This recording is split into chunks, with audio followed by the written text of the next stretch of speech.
Well, hello and welcome. Thanks for joining us for another update on MarkTwainZephyr.com. Also, our Facebook and Twitter pages at Mark Twain Zephyr. I'm Robert Tabor, Director of Passenger Development for the Wisconsin Great Northern Railroad, and great to have you along for another one of our Sunday updates. It is Sunday, June 27th, 2021. Yes, our last update for June, and as you can see, I'm coming to you from the interior of Engine Joe once again.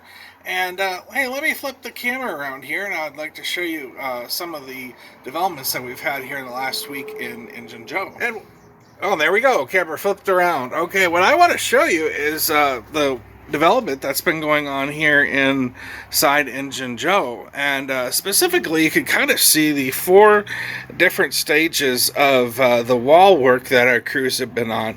This is the first phase you're looking at, and that is pretty much the bare metal with the supports going across. You can see most of this section is in that kind of the first phase of the wall construction. And then what our crews do after that here in the Engine Joe is pretty much what they do for the other cars you may have seen, Becky Thatcher and Huck Finn, Tom Sawyer, Effie Dean, is they fill in the space here with really good high quality installation. And that's kind of the second part. And then the third part is they cover it with this type of protective foil. And then once you have the insulation, the foil, they go ahead and put these metal panels on. And you can see this one right here is just about ready to be put on. Our folks are away at lunch right now. So once you have that and the foil, then they put these custom made metal sheets on.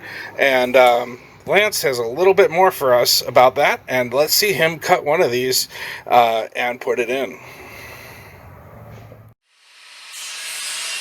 Gotta get the grinder. It's not forgiving like wood. Oh, okay. This might be some good Yeah, stuff I can grind a little spot off. It should fit. Okay. It never cut close, but some were close. Yeah. They all need a little cutting anyway. Even if you cut them right, they would still need it. Like that one needed a little bit off the bottom. Right to that one over there. Okay. Yeah. Yeah. You measure first, and then you just kind of go in there and do a rough one, and then you cut a little bit on the side first as you need it to get it perfect. Okay. Yeah. Yeah, they measure it and pre-cut, and then they're close. But then sometimes you say you need a little adjustment around something, you know. A little clip here or there.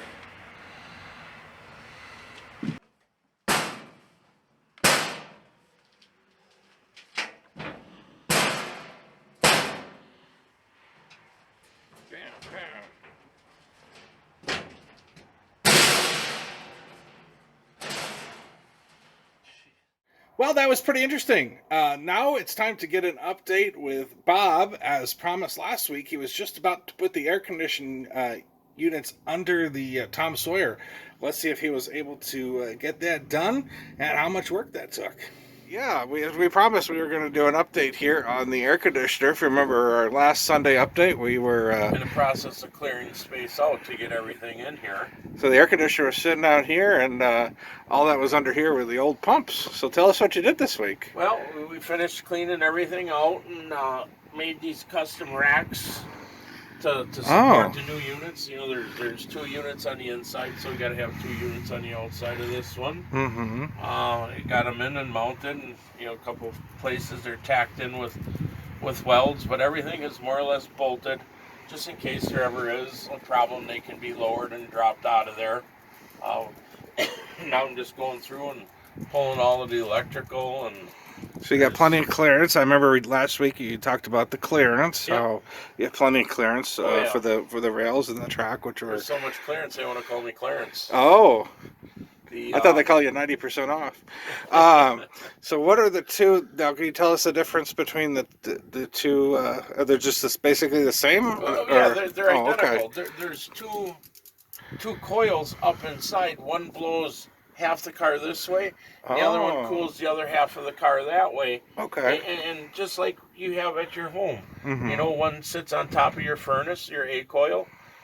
And the only thing difference versus this system compared to your home one Mm-hmm. is that your furnace actually has a blower in it that blows across the coils to get you your cool air, and then you have your unit that sits outside. These two things here are the units that would sit outside at your home, Okay. and instead of having a furnace to blow it, it's a system up there that has blowers on it. Okay. Because obviously we don't have a furnace in here, we have just baseboard Yeah. heaters. Yeah. So it works the same principle, but these are really high efficient. I mean, compared to what a lot of them are at your house, these got little microprocessors in them, and they run off of a lot less electricity than. Mm-hmm. It's just a very top of the line, high efficient system. Now, did you determine, or was that John in the video we saw a few weeks ago that you had to have two? No. Why not one, or why not three, or just two's the right amount? It's or? a simple process on It how is? many square feet that you have. Oh, okay. So that's how you determine. Yeah, how many square feet that you're trying to. So to one cool. wouldn't be enough, and three would really just not be efficient. It would be Yeah. too much air conditioning. Right. Okay. This is the whole length of the car. Like, there's a couple, the Becky Thatcher, the museum car. Yeah. That'll have two of them, It and will. that's a lot of area. Mm-hmm. The Huckleberry, that has just one of them because half of it is a kitchen. And we're going to end up doing something else just for the kitchen.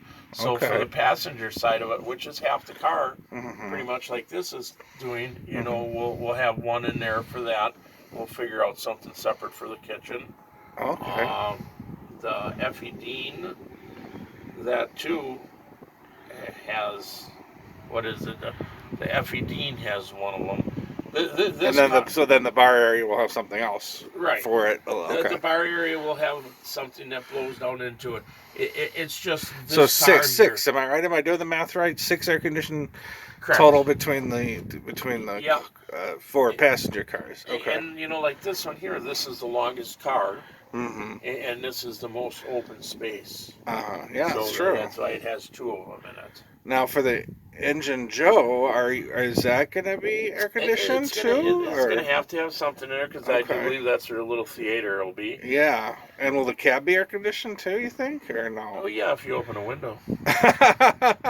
Just a 1930 style up in the cab for Linton. Well, I don't know what the plans are for that, but Yeah. I'm sure that the part with the where the theater will be is going to have some type of air conditioning. Especially since you're going to, things can be insulated. You're going to have a generator and all of the components to run everything. So you'll be generating heat in that one also. It's just haven't got that far yet. And I noticed if you look way back, you can still see what we showed you last week, some of the original the 1930s pump. And so you left that in place. You didn't have to take that out. Well, at some points, is it worth taking it out? Right now, the car sits too low. Okay. There's probably another 500-600 pounds in there. It's not in a way. So, sometimes it's just not worth all the headache to get it out of there. True. And you said the other option, if you weren't able to get them under here, you'd have to cut actually into the side. It wasn't getting them under. It's just so I took out some supports in here that weren't needed, that I determined weren't needed. And we were able to run them this way versus this way. And then that way you're able to keep the siding intact, which is interesting. Okay, so then how much work do you have left to get the actual air conditioning running? Well, there's a line I'm getting ready to pull down. You can see them laying right there on the ground. Oh, okay. One that's a supply line. Is that power? That'll be power. Don't touch it. It's hot. Okay. Just kidding. You dropped that pretty quick, Robert. Damn. I will get you back on one of these videos. There'll be a separate feed for each one, so it's on its own circuit. Uh-huh. That feeds this, and then there's another feed that goes up to the unit on the inside that gives the blowers and the fans power up there. Then there's also another line that comes from this that goes to that one up top, which is a communication cable. So when that one kicks in up there, it tells this one down here to engage. Okay, so a couple weeks maybe we'll have some air? And then the line sets, there's a high and a low copper line set that gets connected to the bottom. Okay. We'll connect everything, and then we'll have a refrigeration guy. Okay. Come out and do some of his work. Well, yeah, because they need to be charged with, I don't know if it's Freon or Puron or R22. Yeah. It's changed so many times over the years. Stuff that it's good to let somebody else handle sometime. Yeah. Yeah. Yeah. Very cool. cool. We don't have enough to do. All right. Well, we'll check it back with you next week and see how you're doing. Thanks a lot, Bob. All right. All right. Bye. All right. Yes, definitely another busy week here up at the Wisconsin Great Northern Railroad. Work on Tom Sawyer, Engine Joe, and a lot of the other cars. We'll be back next Sunday. Yes, we will be working on the 4th of July as we bring you another update on the progress of the Mark Twain Zephyr at the Wisconsin Great Northern Railroad. Hope you have a good week. I'm Rob. Thanks so much for joining us for another update on the Mark Twain Zephyr at the Wisconsin Great Northern Railroad. Before you go, please subscribe to our YouTube channel. It's really easy. Depending on what browser you have, just click on the red subscribe button on the lower right-hand side below the video screen, or perhaps it might be in the upper right-hand corner of your screen. This way, you won't miss any of our future updates. For restoration updates throughout the week, head over to marktwainzephyr.com and click on the Restoration Updates link. We usually add a few photos during the week. Our next video update will be next Sunday afternoon. And remember, you can stay in touch with us throughout the week 24/7 on social media. We mainly use Facebook at Mark Twain Zephyr. We also occasionally use Twitter at Mark Twain Zephyr as well. Once again, thanks for following us and liking us and supporting the Mark Twain Zephyr restoration effort at the Wisconsin Great Northern Railroad. We'll see you back next Sunday at this time.